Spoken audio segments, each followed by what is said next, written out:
नेपालको व्यावसायिक कृषि प्रवर्धनका लागि यान्त्रिकीकरणको योगदान दिन प्रतिदिन बढ्दै गइरहेको बेला लगानीको अवसर सिर्जना गर्ने गरी एकै थलोमा कृषि सम्बन्धी आधुनिक प्रविधि, विभिन्न कृषि औजार, उपकरण, यन्त्रहरू तथा सेवाहरूका बारेमा जानकारी गराउने उद्देश्यले नेपाल कृषि मेसनरी व्यवसायी सङ्घ नामियाले 5औं सोलम एग्रिकल्चर राष्ट्रिय कृषि यान्त्रिकीकरण प्रदर्शनी मेला 2078 आयोजना गर्ने भएको छ।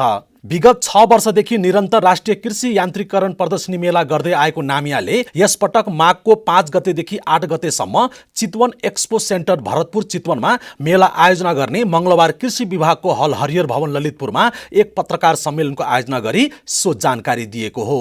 नेपालको कृषि तथा पशुपालन क्षेत्रलाई यान्त्रिकीकरण, औद्योगिकीकरण, आधुनिकीकरण तथा व्यवसायीकरण गर्ने गरी मेलामा आधुनिक कृषि, पशुपालन, मत्स्यपालन, पुष्प खेती, व्यावसायिक तरकारी खेती र प्रशोधन तथा बजारीकरण सम्बन्धी आधुनिक यन्त्र, उपकरण तथा प्रविधिका सामग्री, बिउ बिउजन, आधुनिक सिँचाइ प्रविधि लगायतको राष्ट्रिय तथा अन्तर्राष्ट्रिय क्षेत्रमा रहेका प्रतिष्ठित कम्पनीहरूको सहभागिता रहने नेपाल कृषि मेसनरी व्यवसायी सङ्घ नामियाका महासचिव कृष्ण शर्माले जानकारी दिनुभयो।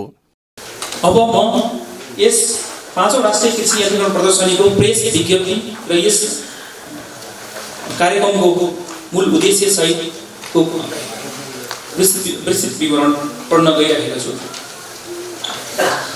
कृषि यान्त्रिकीकरण वृद्धि, व्यावसायिक कृषि र समृद्धि भन्ने मूल नाराका साथ 5औं राष्ट्रिय कृषि यान्त्रिकीकरण प्रदर्शनी 2078 सोलम एग्रिकल्चर 5th एग्रिमेक हामी सम्पन्न गर्न गइरहेका छौँ। नेपाल कृषि मेसनरी व्यवसायी सङ्घ नेपालको विभिन्न क्षेत्रमा कृषि यान्त्रिकीकरण सम्बन्धी व्यवसाय गर्दै आएका व्यवसायीहरूलाई समेटी नेपालको कृषि यान्त्रिकीकरणमा टेवा पुर्याउने उद्देश्यले विक्रम सम्वत 2071 सालमा स्थापना भएको कृषि व्यवसायीहरूको छाता सङ्घ हो। यस सङ्घले कृषिलाई आधुनिक कृषि तथा यन्त्र तथा प्रविधिहरूको बारेमा जानकारी गराउने उद्देश्यले नेपाल सरकारको आयोजनामा पहिलो राष्ट्रिय कृषि यान्त्रिकीकरण प्रदर्शनी 2070 चितवन, दोस्रो राष्ट्रिय कृषि यान्त्रिकीकरण प्रदर्शनी 2072 बाँके, त्यस्तै नेपाल एग्रिटेक इन्टरनेसनल एक्सपो 2070 भलिकुलपुरम काठमाडौँ, तेस्रो राष्ट्रिय कृषि यान्त्रिकीकरण प्रदर्शनी 2074 धरान, चौथो राष्ट्रिय कृषि यान्त्रिकीकरण प्रदर्शनी 2076 चितवन सफलताका साथ सम्पन्न गरिसकेको एउटा उदाहरण छ। यसै सन्दर्भमा नेपाल सरकार कृषि तथा पशुपक्षी विकास मन्त्रालय, कृषि विभाग, कृषि पूर्वाधार तथा कृषि यान्त्रिकीकरण प्रवर्धन केन्द्र हरियर भवन ललितपुर, प्रधानमन्त्री कृषि आधुनिकीकरण परियोजना ललितपुर र यस सङ्घको संयुक्त आयोजनामा आगामी मिति 2078 साल माघ 5 देखि 8 गते जनवरी 19 to 22 2022 मा भरतपुर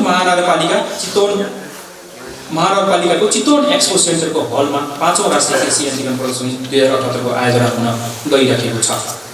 नेपालको कृषि तथा पशुपालन क्षेत्रलाई यान्त्रिकीकरण, औद्योगिकीकरण, व्यवसायीकरण गर्न टेवा पुर्याउने उद्देश्यले आयोजना गरिएको यस प्रदर्शनीमा आधुनिक कृषि, पशुपालन, मत्स्यपालन, पुष्प खेती व्यवसायी, व्यावसायिक तरकारी खेती, प्रशोधन, बजारीकरण सम्बन्धी आधुनिक यन्त्र, उपकरण तथा प्रविधिका सामग्री, बिउ बिजन, आधुनिक सिँचाइ लगायतको राष्ट्रिय तथा अन्तर्राष्ट्रिय क्षेत्रका प्रतिष्ठित कम्पनीहरूको सहभागिता हुनेछ। हाम्रा विगतका अनुभव: पहिलो राष्ट्रिय कृषि यान्त्रिकीकरण प्रदर्शनी 2070 चितवन, दोस्रो राष्ट्रिय कृषि यान्त्रिकीकरण प्रदर्शनी 2072 Banke, Nepal agritech international expo भलिकुलपुरम 2070, तेस्रो राष्ट्रिय कृषि यान्त्रिकीकरण प्रदर्शनी 2074 धरान, चौथो राष्ट्रिय कृषि यान्त्रिकीकरण प्रदर्शनी 2076 चितवन। यस प्रदर्शनीको मुख्य उद्देश्य के हो भन्ने कुरा म प्रस्तावना गरिरहेको छु। यो प्रदर्शनीको मुख्य उद्देश्य भएको एकै थलोमा कृषि सम्बन्धी आधुनिक प्रविधि, विभिन्न कृषि औजार, उपकरण, यन्त्रहरू तथा सेवाहरूबारे जानकारी गराउने यसको मुख्य उद्देश्य रहेको छ। यस्तै गरेर नीति निर्माता, पेसागत समूह, अनुसन्धानकर्ता, कृषक लगायत सरकारवाला कृषि यन्त्र तथा प्रविधि सम्बन्धी जानकारी गराउने यसको दोस्रो उद्देश्य रहेको छ। त्यस्तै गरेर कृषि यान्त्रिकीकरण प्रविधि तथा सेवाको आन्तरिक बजार प्रवर्धनमा योगदान पुर्याउने यसको उद्देश्य रहेको छ। त्यसै गरेर कृषि यान्त्रिकीकरण व्यवसायी र कृषक बीच एउटा समन्वयको एउटा पुलको काम गर्ने यसको मुख्य उद्देश्य रहेको छ। यस्तै गरेर कृषि क्षेत्रमा लगानीको अवसरहरू सिर्जना गर्ने यसको अर्को लक्ष्य रहेको छ। नेपाल कृषि मेसनरी व्यवसायी सङ्घ नामिया, कृषि पूर्वाधार विकास तथा कृषि यान्त्रिकीकरण प्रवर्धन केन्द्र र प्रधानमन्त्री कृषि आधुनिकीकरण परियोजनाले संयुक्त रूपमा आयोजना गर्ने उक्त मेलामा नीति निर्माता, पेशागत समूह, अनुसन्धानकर्ता, कृषक लगायतका सरकारवालाहरूलाई कृषि यन्त्र तथा प्रविधि सम्बन्धी जानकारी गराउँदै कृषि यान्त्रिकीकरण प्रविधि तथा सेवाको आन्तरिक बजार प्रवर्धनमा मेलाले योगदान पुर्याउने लक्ष्य रहेको आयोजित पत्रकार सम्मेलनमा नेपाल कृषि मेसनरी व्यवसायी सङ्घ नामियाका अध्यक्ष खोजराज कटुवालले जानकारी दिनुभयो। यो क्षेत्र यसरी विस्तार हुँदै हिजो सामान्य चाहिँ आयात गरेको चिजहरू नेपालमै बनाउने वातावरण सिर्जना चाहिँ भएर अगाडि बढ्ने चाहिँ कन्डिसन आज देशको लागि चाहिँ बन्दैछ भनेपछि भोलिका दिनमा यो चाहिँ तीव्र रूपले जाँदैछ।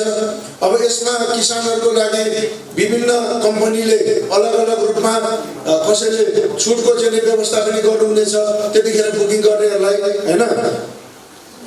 त्यसकारणले गर्दाखेरि कुनै पनि एउटा किसानले या नेपाल सरकारको चाहिँ नीति बनाउने मान्छेहरूले कुन प्रविधि अबको दिनमा चाहिँ किसानको लागि ठिक हुन्छ भन्ने त्यो हेर्नको लागि र विभिन्न भर्खरै विभिन्न पेसा गर्न खोज्ने यो मेसिनरी औजार र प्रविधिको बिजनेस गर्न चाहने इच्छा हुने नवयुवाहरूलाई पनि हामीले चाहिँ यसमा चाहिँ एडजस्ट गर्न सकिने चाहिँ रहेको छ। 4 दिने सोलम एग्रिकल्चर राष्ट्रिय कृषि यान्त्रिकीकरण प्रदर्शनी मेलामा 150 भन्दा बढी प्रदर्शनकर्ता रहने र कृषि यन्त्र, औजार, उपकरण तथा प्रविधिहरू 20 भन्दा बढी मुलुकको गरी 2000 भन्दा बढी प्रकारका उपकरण तथा प्रविधिहरू रहने आयोजित पत्रकार सम्मेलनमा जानकारी दिएको छ। मेलामा 70 जिल्लाका करिब 1 लाख भन्दा बढी अवलोकनकर्ता सहभागी हुने उक्त मेलामा कृषि कर्जा मेला सहित मेड इन नेपाल प्याभिलियन पनि सँगसँगै गर्ने जनाउँदै करिब 20 करोड भन्दा बढीको कारोबार हुने अपेक्षा गरिएको छ। उक्त मेलामा करिब 1 करोड खर्च हुने अनुमान पनि आयोजकले गरेको छ। मेलामा चाहिँ विभिन्न चाहिँ प्रत्येक स्टलहरूले प्रायः जसो छुटको चाहिँ प्रोग्रामहरू सञ्चालन गर्नुहुन्छ। त्यो चाहिँ अब नानीहरूले नगर्ने भएको हुनाले सम्बन्धित चाहिँ त्यहाँ भाग लिने स्टलवालाहरूले नै कसैले 5%, 10%, त्योभन्दा बढी पनि छुटहरूको व्यवस्था पनि गर्नुहुनेछ हैन।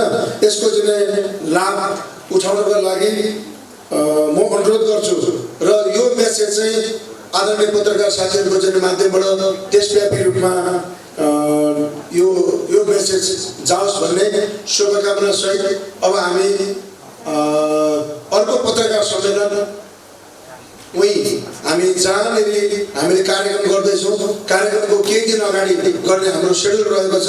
हामी अर्को पत्रकार सम्मेलन चाहिँ हाम्रो सम्पूर्ण तयारी पुरा गरिसकेपछि हामी त्यहाँ भेट्दैछौँ र सबै साथीहरूलाई चाहिँ निम्तोसहित आजको कार्यक्रम मा सम्पूर्ण साथीहरूलाई चाहिँ सहयोग र सपोर्ट गरिदिनको लागि अनुरोध गर्दै मेरो भनाइ विसर्जन भएको घोषणा गर्छु। धन्यवाद।